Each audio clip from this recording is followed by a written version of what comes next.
Next to the great ball debate, I think this is the most controversial subject in pickleball, and I'm going to give you a few suggestions on how you might handle it. Stay tuned.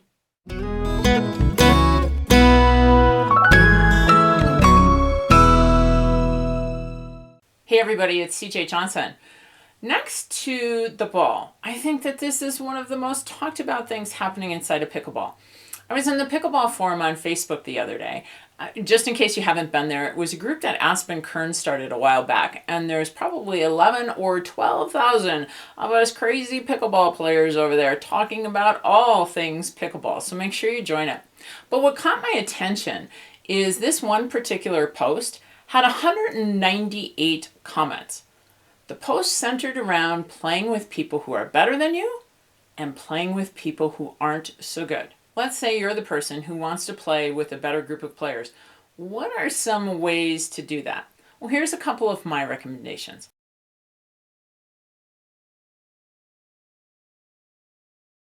First thing is, why is it that you want to get onto that court? A couple of things. Once you reach a 3-5, 4-0 level, up to 4-5s and 5s, the difference in ability is not necessarily the shots you can hit, it's the consistency. So start by asking yourself, what is it that I want to learn or have accomplished by being in this game? The first thing could be technique. Perhaps there's one or two of those players who have some shots that you don't have inside of your repertoire. If that's the case, instead of asking for a game, perhaps you're better off asking if they would spend some time on a practice court helping you to learn and understand how they do those shots and why they use those shots.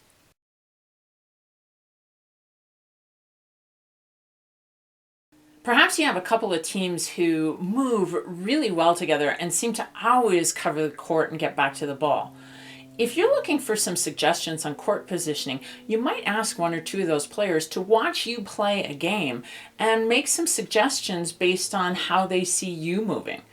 You might even see if they would go to a practice court and work with you on a point or two to give you some direct instructions on how to better move during certain situations on the court.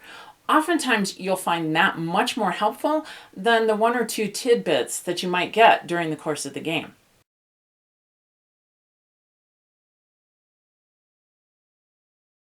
Perhaps you just want to have some fun and have a little bit of challenge of playing with some better players, and that's great too.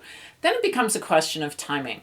The best time to ask is usually while those players are warming up or at the end of the day.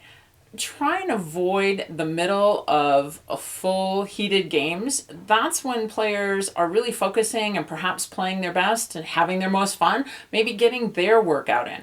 You're more apt to get them to play with you if you do it at a time that's convenient for them. Now, if you've gotten into a game with some better players, don't try to impress. Just play your normal pickleball game. Don't play keep away from a player. Just play to the best of your ability. If you'd like to get some feedback from them, make sure to ask that person. Say, is there something that I'm doing on the court that I could do better or differently that would make me a better pickleball player? I think you'll find that they'll give you a suggestion or two. Now, if you're the person who is playing with people of lesser ability, remember,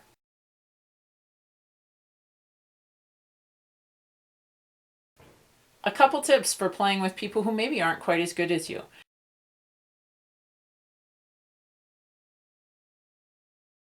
Just because you're on the court together doesn't mean that they want your advice. They may not want to hear anything you have to say. Again, you don't know why they're out there.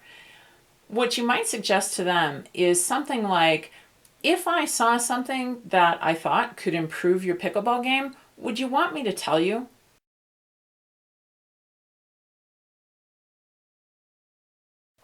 If that person's open to suggestions, make sure that you limit it to one or two. I can't tell you how many times I have seen people out on the pickleball court offer a different suggestion after each and every point. All that does is confuse someone and it takes away their performance skills. Look at their game and offer the top one, maybe two suggestions that'll help them to improve.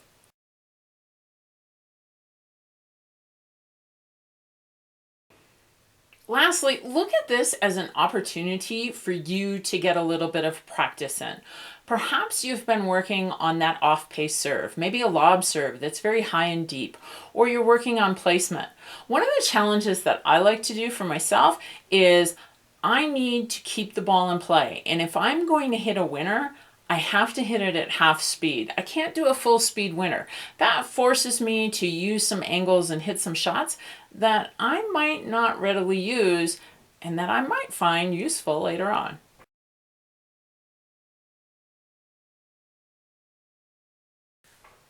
Lastly, one of the biggest lessons that I have taken away from my career coaching sports is the person is always more important than the game.